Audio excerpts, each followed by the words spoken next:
ಒಂದೊಂದಾಗಿ ಬಯಲಾಗ್ತಾ ಇದೆ ದರ್ಶನ್ ಕರಾಳ ಮುಖ. ರೇಣುಕಾಸ್ವಾಮಿ ಹತ್ಯೆ ಪ್ರಕರಣ ಬೆಳಕಿಗೆ ಬಂದ ಮೇಲೆ ದರ್ಶನ್ರ ಕರಾಳ ಮುಖ ಒಂದೊಂದಾಗಿ ಬಯಲಾಗ್ತಾ ಇದೆ. ದರ್ಶನ್ ಕಿರಿಕ್ ಬಗ್ಗೆ ನಿರ್ಮಾಪಕ ಬಾಮಾ ಹರೀಶ್ ಮಾಹಿತಿ. ನಿನಗೋಸ್ಕರ ಸಿನಿಮಾ ಡಬ್ಬಿಂಗ್ ಬಾರದೆ ಕಿರಿಕ್ ಅನ್ನ ಮಾಡಿದ್ರಂತೆ. ಈ ಬಗ್ಗೆ ದೂರನ್ನ ನೀಡಿದ್ದ ನಿರ್ಮಾಪಕ ಬಾಮಾ ಹರೀಶ್, ಅಂಬರೀಶ್ ಅವರು ದರ್ಶನ್ ಅನ್ನ ಕರೆದು ಬುದ್ಧಿಯನ್ನ ಹೇಳಿದ್ರು. ಇನ್ನು ಕರಿಯಾ ಸಿನಿಮಾ ಶೂಟಿಂಗ್ ನಲ್ಲೂ ಕೂಡ ದರ್ಶನ್ ಕಿರಿಕ್ ಮಾಡ್ಕೊಂಡಿದ್ರಂತೆ. ಕರಿಯಾ ಸಿನಿಮಾ ರೀಲ್ಸ್ ಸುಟ್ಟು ಹಾಕಿ ಅಂತ ದರ್ಶನ್ ಹೇಳಿದ್ರಂತೆ. TV9ಗೆ ನಿರ್ಮಾಪಕ ಬಾಮಾ ಹರೀಶ್ ಅವರು ಮಾಹಿತಿಯನ್ನ ಕೊಟ್ಟಿದ್ದಾರೆ. ನಮ್ಮ ಪ್ರತಿನಿಧಿ ಮಾಲ್ತೇಶ್ ಜಗ್ಗಿನ್ ಬಾಮಾ ಹರೀಶ್ ಅವರ ಜೊತೆಗೆ ಮಾತುಕತೆ ನಡೆಸಿದ್ದಾರೆ. ನೋಡೋಣ. ನಿನಗೋಸ್ಕರ ಸಿನಿಮಾದ ಟೈಮಲ್ಲಿ ಅವತ್ತು ಕೂಡ ಕಿರಿಕ್ ಆಗಿತ್ತು. ದರ್ಶನ್ ಅವರೊಂದೇನೋ ಗಲಾಟೆ ಮಾಡ್ಕೊಂಡಿದ್ರು, ಅಂದ್ರೆ ಒಂದಿಷ್ಟು ಭಿನ್ನಾಭಿಪ್ರಾಯ ಉಂಟಾಗುವಂತ ಸಂದರ್ಭ ಸೃಷ್ಟಿಯಾಗಿತ್ತು. ನೀವು ಅಂಬರೀಶ್ ಅವರಿಗೆ ಅವತ್ತು ದೂರು ಕೊಟ್ಟಿದ್ರಿ ಅನ್ನುವಂಥದ್ದು. ಅವ್ರನ್ನ ಅಂಬರೀಶ್ ಅವರು ಫಸ್ಟ್ ಟೈಮ್ ಮೀಟ್ ಮಾಡಿದ್ರು ಅನ್ನೋಂಥ ವಿಚಾರ. ಸರ್, ಅಂಬರೀಶ್ ಅವರು ಮತ್ತೆ ದರ್ಶನ್ ಅವರ ಪರಿಚಯ ಯಾವಾಗ ಆಗಿದ್ದು, ಹೇಗೆ ಅಂತ? ಅವಾಗ ನಿನಗೋಸ್ಕರ ಟೈಮಲ್ಲಿ ಆಕ್ಚುಲಿ ಅವಾಗ ಪಾಪ ಅಂಬರೀಶ್ ಅವರು ದರ್ಶನ್ ಪಾಪ ಅವ್ರ ಮನೆಗೆ ಹೋದಾಗ ಸಣ್ಣ ಹುಡುಗರು ನೋಡಿದ್ರಣ. ಬಟ್ ಆವಾಗ ತುಂಬಾ ವರ್ಷಗಳ ಗ್ಯಾಪ್ ನಂತರ ಹೀರೋ ಆದ್ಮೇಲೆ ನಮ್ಮ ಮೆಜೆಸ್ಟಿಕ್ಗೆ ಆಕ್ಚುಲಿ ಅವರು ಅಂಬರೀಷ್ ಅಣ್ಣ ಕ್ಯಾಮ್ರಾ ಸ್ವಿಚ್ ಆನ್ ಮಾಡಿದ್ದು. ಅದಾದ್ಮೇಲೆ ದರ್ಶನ್ ನೋಡಿರಲಿಲ್ಲ ಅವರು. ನಿನಗೋಸ್ಕರ ಸಂದರ್ಭದಲ್ಲಿ ಆ ನಿರ್ಮಾಪಕರಿಗೆ ಮತ್ತೆ ದರ್ಶನ್ ಅವ್ರಿಗೆ ಒಂದು ಭಿನ್ನಾಭಿಪ್ರಾಯ ಬಂದಾಗ ಅವಾಗ ನಿರ್ಮಾಪಕರ ಸಂಘ ಕೂಡ ನೋಟಿಸ್ ಮಾಡಿತ್ತು ದರ್ಶನ್ಗೆ.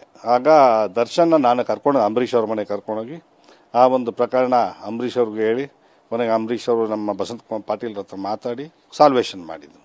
ಸರ್, ಈಗ ಅವತ್ತಿನ ಆರಂಭದ ದಿನಗಳು, ಬಟ್ ಅವತ್ತೇ ಯಾಕೆ ಅಂತ ಸಂದರ್ಭ ಆಗಿತ್ತು? ಯಾರ ಜೊತೆ ಆಗ ಒಂದು ಸಮಸ್ಯೆ ಆಗಿತ್ತು? ಯಾವ ಕಾರಣಕ್ಕೋಸ್ಕರ ಆಗಿತ್ತು ದರ್ಶನ್ ಅವರು ಮತ್ತೆ ನಿರ್ಮಾಪಕರ ನಡುವೆ ಅನ್ನುವಂಥದ್ದು?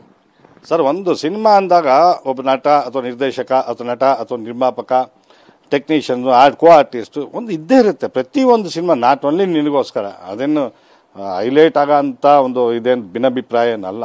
ಬಟ್ ಆ ಸಂದರ್ಭದಲ್ಲಿ ಆಗಿತ್ತು ಅಷ್ಟೇ. ಪ್ರತಿಯೊಂದು ಸಿನಿಮಾದಲ್ಲಿ ಹಾಗೆ ಆಗುತ್ತೆ.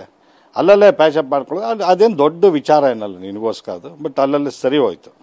ಓಕೆ, ಇದ್ರ ಜೊತೆಗೆ ಇನ್ನು ಕರಿಯಾ ಸಿನಿಮಾ ಸಂದರ್ಭದಲ್ಲೂ ಕೂಡ ಒಂದು ಸಮಸ್ಯೆ ಆಗಿತ್ತು ಅನ್ನೋಂಥದ್ದು. ಅವತ್ತು ಕೂಡ ಅಂದ್ರೆ ದರ್ಶನ್ ಅವರು ಒಂದು ತಂಡದ ಜೊತೆ ಕಿರಿಕ್ ಮಾಡ್ಕೊಂಡಿದ್ರು, ರೀಲ್ಸ್ ಸುಟ್ಟಾಕ್ಬಿಡಿ ಅನ್ನುವಂಥ ಮಾತನ್ನು ಹೇಳಿದ್ರು ಅನ್ನುವಂಥ ಮಾಹಿತಿನ ನೀವು ಬಹಿರಂಗಪಡಿಸಿರ್ತಕ್ಕಂಥದ್ದು. ಸರ್, ಅದು ಏನು ವಿಚಾರಕ್ಕಾಗಿದ್ದು, ಯಾವಾಗಾಗಿದ್ದು, ಯಾರ ಜೊತೆ ಆಗಿದ್ದು ಅಂತ? ಆಕ್ಚುಲಿ ಪ್ರೇಮ್ ಅವರು ಆ ಸಂದರ್ಭದಲ್ಲಿ ಚಿತ್ರ ನಿರ್ಮಾಣ ಮಾಡ್ಬೇಕಾದ್ರೆ ಸ್ವಲ್ಪ ಭಿನ್ನಾಭಿಪ್ರಾಯ ಬಂದು ಸೇಮ್ ಇದೇ ತರ. ಯಾಕಂದ್ರೆ ಎಲ್ಲ ಸಿನಿಮಾ ಬಂದಂಗೆ ಬರುತ್ತೆ. ಒಂದು ಪ್ರೊಡಕ್ಷನ್ ಊಟ ಕೊಟ್ಟಿಲ್ಲ, ಒಂದು ಗಾಡಿ ಕಳಿಸಿಲ್ಲ, ಇದು ಮಾಡಲಿಲ್ಲ, ಒಂದು ಸಣ್ಣ ಪುಟ್ಟ ಫ್ರಿಕ್ಷನ್ ಇದ್ದೇ ಇರುತ್ತೆ. ದೊಡ್ಡ ಫ್ರಿಕ್ಷನ್ ಅಲ್ಲಿ ಸ್ವಲ್ಪ ಇದಾಗಿ ಇವರು ಡೇಟ್ ಕೊಟ್ಟಿರಲಿಲ್ಲ. ಬೇರೆ ಬೇರೆ ಪಿಕ್ಚರ್ ಕಮಿಟ್ ಆದ್ರಿಂದ ದರ್ಶನ್ ಅವ್ರಿಗೆ ಪ್ರೇಮ್ ಅವ್ರಿಗೆ ಒಂದು ಸ್ವಲ್ಪ ಫ್ರಿಕ್ಷನ್ ಆಯ್ತು. ಏನ ಮಾಡಲ್ಲ, ಹಂಗೆ ಬೇಕಾದ್ರೆ ರೀಲ್ಸ್ ಹಾಕ್ಬಿಡು ಅಂತೇಳಿ ಪ್ರೇಮ್ ಅವ್ರು ಬಂದು ಹೇಳಿದ್ರು ನನಗೆ. ಆಮೇಲೆ ಈ ಥರ ತುಂಬಾನೇ ನೊಂದ್ಕೊಂಡಿದ್ರು. ಯಾಕಂದ್ರೆ ಪ್ರೇಮ್ ಅವರು ಭಾಳ ದೊಡ್ಡ ಪ್ಯಾಷನೇಟ್ ನಿರ್ದೇಶಕ. ಅವತ್ತಿನ ಕಾಲ ಅವತ್ತೇ ಹೊಸ ಫಸ್ಟ್ ಪಿಕ್ಚರ್ ಅಷ್ಟು ಪ್ಯಾಷನೇಟ್ ಇದ್ರು. ಇವತ್ತೇನಿದ್ರು ಡಬ್ಬಲ್ ಇದ್ರು, ಆ ಥರ ಇದ್ರು. ಅಂತ ಪ್ರೀತಿಯಿಂದ ಸಿನಿಮಾ ತುಂಬ ಹತ್ಬಿಟ್ರು ಅವರು. ಈ ಥರ ಹಿಂಗೆ ಹೇಳಿದ್ರು. ಆಮೇಲೆ ಕೊನೆಗೆ ನಮ್ಮ ಮನೆಗೆ ದರ್ಶನ್ ಅವ್ರು ನಮ್ಮ ತಂದೆಯವರು ಕೂಡ ಬುದ್ಧಿ ಹೇಳಿದ್ರು. ಆಮೇಲೆ ಸರಿ ತಂದ ನಂತರ ಸರಿ ಹೋಗಿ ಪಿಕ್ಚರ್ ಕಂಪ್ಲೀಟ್ ಆಗಿ ರಿಲೀಸ್ ಆಗಿ ಅದು ಕೂಡ ಒಂದು ದೊಡ್ಡ ಮೈಲಿಗಲ್ಲೇ ಆಯಿತು ದರ್ಶನ್ ಅವ್ರ ಲೈಫಲ್ಲಿ. ಕ್ಯಾಮ್ರಾ ಪರ್ಸನ್ ಮಹೇಂದ್ರ ಜೊತೆ ಮಾಲ್ತೇಶ್ ಜಗ್ಗಿನ್, TV9 ಬೆಂಗಳೂರು.